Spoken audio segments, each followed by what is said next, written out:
뉴스 속 경제 이슈는 더 쉽고 깊게, 최신 고용 동향은 더 빠르게 전해드리는 고용브리핑 365 시간입니다. 오늘은 박상일 기자와 함께합니다. 어서 오세요. 예, 안녕하십니까. 오늘 어떤 이슈입니까? 27일부터 중대재해처벌법이 시작이 됩니다. 자, 과연 현장에서는 이게 준비가 좀 잘 되고 있는 걸까?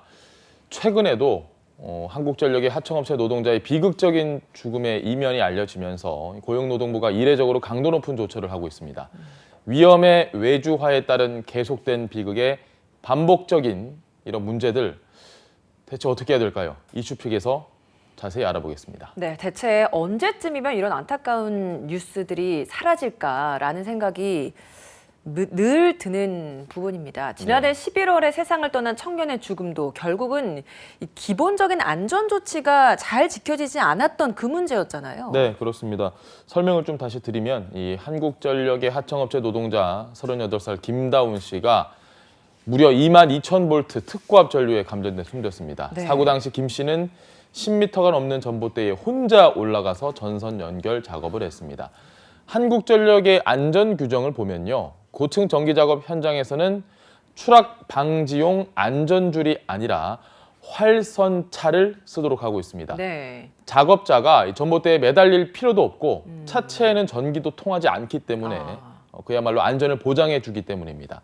하지만 고용노동부 조사 결과 이 다운 씨는 그날 보통 소형 트럭을 타고 출동을 해야 됐고요. 반드시 2인 1조로 작업을 하라는 지침도 지켜지지 않아서 현장에 동료도 없는 상황이었습니다.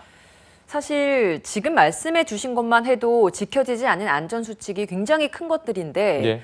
이것뿐만이 아니었습니다. 고압 전류를 다루는 일인데도 면장갑을 끼고 작업을 했다면서요? 그러니까 이게 뭐 전문가들이 굳이 분석을 안 하고 누가 들어도 예. 이게 참 놀랄 일이잖아요. 그러니까요. 어이가 없다라고 표현을 할 수도 있겠습니다. 고압 전류를 다루는데 고무절연 장갑이 아니라 일반 면장갑이 쓰여졌다. 참 놀라운 일입니다. 네, 위험한 근무 현장의 기본적인 안전 수칙조차도 모두 사라진 상태였던 건데 현재 조사는 어떻게 이루어지고 있습니까? 지금 조사를 진행을 하고 있습니다. 네. 경찰이 이 사고와 관련해서 안전보건 총괄 책임자인 한국전력 지사장과 그리고 하청업체 현장 소장 등을 산업안전보건법 위반 혐의로 입건해서 수사를 하고 있고 이 고용노동부는 이례적으로 한전에 대해서 강도 높은 조처를 하고 나섰습니다. 원청인 한전의 안전관리 책임자를 소환해서 경고성 지도까지 했고요. 지난해 한전의 산재 사망이 공공기관 가운데 가장 많다는 그런 통계도 공개가 됐습니다. 네, 이런 소식을 전해드릴 때마다 늘 화가 나는 건 늘 같은 구조라는 그 부분인 것 같습니다. 네. 위험한 일에 안전 수칙도 지켜지지 않았던 그 부분 이외에도 유독 외주화가 눈에 띈단 말이죠. 맞습니다. 험한 일은 항상 하청업체에 떠넘기는 그러니까요. 이 위험의 외주화 이번 사고에서도 예외는 없었습니다. 게다가 작년에 공공기관 가운데 가장 많은 8명의 사망자가 나온 것이 바로 한국전력이었고요. 이 8명 모두 하청업체 소속이다. 한 명은 하청업체 소속이 아니다. 뭐 이런 얘기가 있긴 한데 어쨌든 7명 혹은 8명 모두가 지금 다 하청업체 소속이었다는 얘기가 있습니다. 고용노동부가 안전감독을 한 결과 한국전력과 하청업체가 함께 실시해야 하는 현장 순회 점검은 제대로 이루어지지 않았고 매달 의무화된 한전과 하청업체 회의는 예상하시는 것처럼 단 한 차례도 열리지 않았습니다. 한전 사례를 쭉 말씀해 주셨습니다만 예. 이런 생각도 들어요. 이런 문제가 한전만의 문제일까? 다른 아니겠죠. 기관은 없는지 이것도 좀 짚어주시죠. 맞습니다. 공공기관으로만 저희가 좀 좁혀볼게요. 이게 예. 사기업까지 가면 너무 광범위해지기 때문에 공공기관만 보면 최근 5년 동안 한국수력원자력에서 산재를 당한 하청 노동자 원청 직원보다 9배나 많은 153명으로 집계가 됐습니다. 네. 이렇게 위험한 작업을 하청업체들의 값싼 비용으로 떠넘기고는 책임은 또 묻지 않는 거죠. 전력, 발전공기업들이 사망사고를 낸 하청업체들과 2016년 이후에 공공계약을 한 금액은 모두 5조 8,217억 원에 달합니다. 태안화력발전소에서 김용균 씨 사망사고를 낸 하청업체 역시 260억 원 넘게 수주한 것으로 알려졌습니다. 아니 계속해서 이런 일이 있었고 그리고 사고 이후에도 여전히 일을 이렇게 맡는데 지장이 없다는 건 처벌이 약하기 때문일까요? 단순한 문제죠. 뭐 예를 들어서 안전에 소홀한다? 뭐 매출의 한 20% 정도 과태료 물린다. 안전만 신경을 쓸지도 모릅니다. 솜방망이 처벌이었다. 뭐 저희뿐만 아니고 몇 년 동안 모든 사람들이 이야기를 하고 있지만 글쎄요, 바뀌지 않습니다. 쉽게. 이런 일이 반복되는 이유, 솜방망이 처벌 때문이다라는 지적은 끊이지 않고 있고 산업안전법의 법정형은 7년 이하의 징역이긴 하지만 실제는 7년 근처도 안 갑니다. 사람이 사망을 해도 400만 원에서 500만 원 벌금이 나오거나 혹은 집행유예 정도가 나올 때가 상당수입니다. 그래서 만들어진 게 중대재해처벌법이고 이게 이달 말에 시행에 들어가게 되는 건데 예.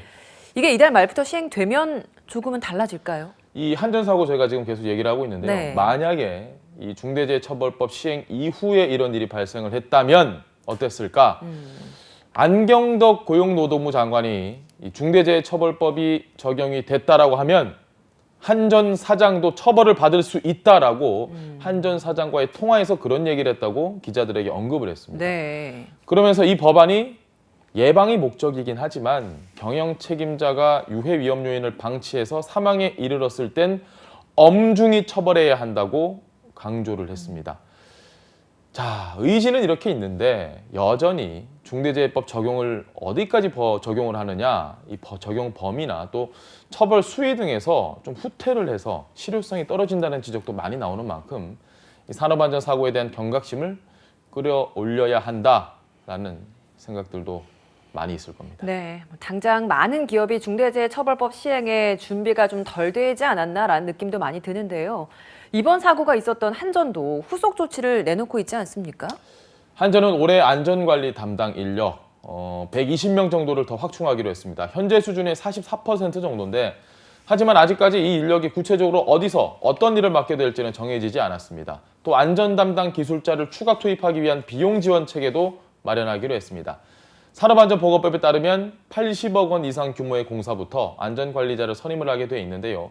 이 부분을 80억 원 미만의 사업 또는 고위험 공사로까지 범위를 넓혀서 안전관리자를 추가 배치하겠다는 겁니다. 이렇게 뭐 안전관리 전담 인력을 늘리고 비용도 늘리면 현장에서 안전조치는 좀 강화된다라고 믿어도 되는 건가요? 사실은 그렇지 않다라고 보는 견해들이 많습니다. 전문가들의 견해는 단순히 안전관리 전담 인력을 늘리고 교육하는 것만으로 산업재해를 낮출 수 있다? 글쎄요. 그러긴 쉽지 않을 거라고 지적을 하고 있고요. 안전관리 전담 인력 확대와 교육 실시는 전형적인 보여주기식 대책이다. 저 이 정도로 하고 있습니다, 여러분. 네. 이제 좀 그만 때리십시오. 라는 그런 보여주기식 대책이라는 평가가 대부분이고 제 생각도 뭐 다르지 않습니다. 각 현장 부서와 또 하청업체의 자체적인 안전 역량을 더 강화할 수 있는 세부적인 조치 마련이 아주 중요하고요. 법적 처벌도 훨씬 더 지금보다 강화된다면 조금 더 나아지지 않을까 이렇게 생각해 봅니다. 네. 지난해에도 800명 가까이 출근했다가 퇴근하지 못하고 일터에서 생명을 잃어야 했습니다. 더 이상은 안타까운 죽음이 반복되지 않도록 실효성 있는 안전조치와 법안 보완이 필요해 보입니다. 오늘도 박상윤 기자와 함께했습니다. 고맙습니다. 네, 고맙습니다.